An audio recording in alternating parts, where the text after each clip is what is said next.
Welcome back to The Morning Blend. How do you recover and move on from a dysfunctional family? Our next guest shared her journey in this memoir, Tornado Dreams. Constance Malloy believes the exercise of reflecting and telling your story of trauma can release the power that it has over you. We are so happy that Constance decided to join us here on the yellow couch to share part of her story. Good to have you here. Thank you. Good morning. Good morning. I love the story of you writing this novel because you failed at writing several other types of stories. Yes. Not novel, memoir. Correct. Because you failed at a mystery and some novels prior to that. Yes. Before realizing that really what was in you was your story. How did that sort of come to be? You know, primarily, I originally didn't want to write the memoir because I have siblings. My whole family is living. And so how do I make this my story and not theirs? Mm-hmm. And writing is a career I've always wanted to pursue to begin with. So I'm like, well, I'll take these themes and I'll put them over here.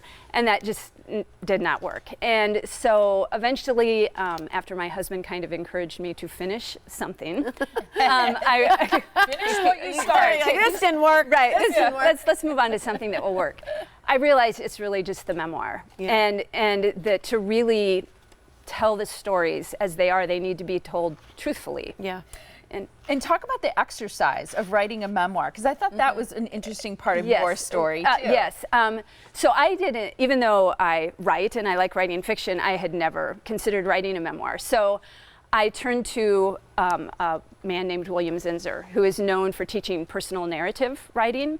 And he had this exercise of writing 15 scenes. Don't read them, don't edit them, just write them, print them out, and read them, and your theme will come out of that.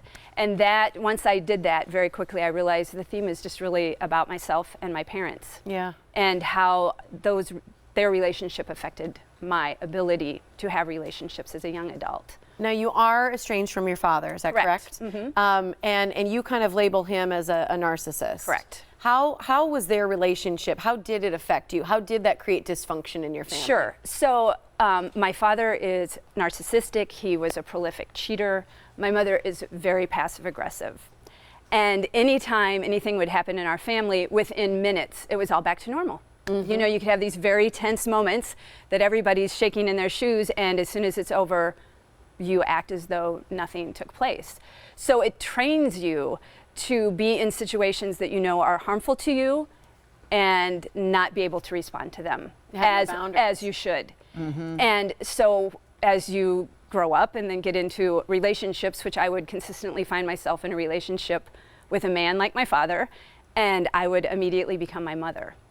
See, that's an interesting point, because that's exactly the dynamic a lot of therapists will talk about, is seeking someone with the qualities of one of your parents for various reasons. Right. And it sounds like you did that, and then you were very unhappy. Yes, and I did it repeatedly, right? And so the hard part of my therapy, and the one thing that I just resisted hearing, is I was in these relationships because of something about me. Yeah. And my therapist would, want to look at me, and I'm like, but what about him? He's a jerk. He's, he is doing these things. And that was not what was important. What I had to learn was, why are you drawn to this person? And then once you learn that and see what you do, that's when you can start to break that cycle. You no longer require that. Well, I think that's an incredible theme to understand from people, because so often we think, this is done to us, or this is our life, and it's sort of laid out. These are the cards we're dealt, but that's not the truth. Like you're saying, you can stop the cycle, and you say, as we kind of mentioned that in the beginning, it's really about being able to release it. How do you release that trauma? Yes, and I. In recognizing things like anger, like when my therapist suggested to me that I was angry, I was like, no, I don't think so. And so she had me do this exercise where she put a chair in front of me with these 3 pillows. She gave me a padded mallet, told me to put the mallet over my head, and she's like, I just want you to swing through and hit the pillows. Yeah. I was like, hey, I can do this. And then she said, now put your father's head on top of the pillows.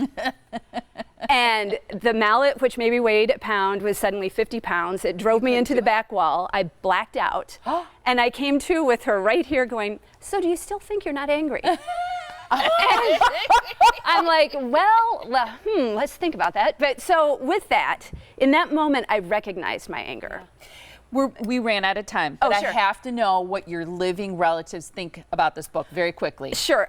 They've read it and they support me in it, but they are clear that it's not their story. Yeah. So there is no animosity or like you've exposed our whole life to the That's public. wonderful. Yeah. Good for you. Thank You also you. share That's the a tough process for balance. other people to do that in your book.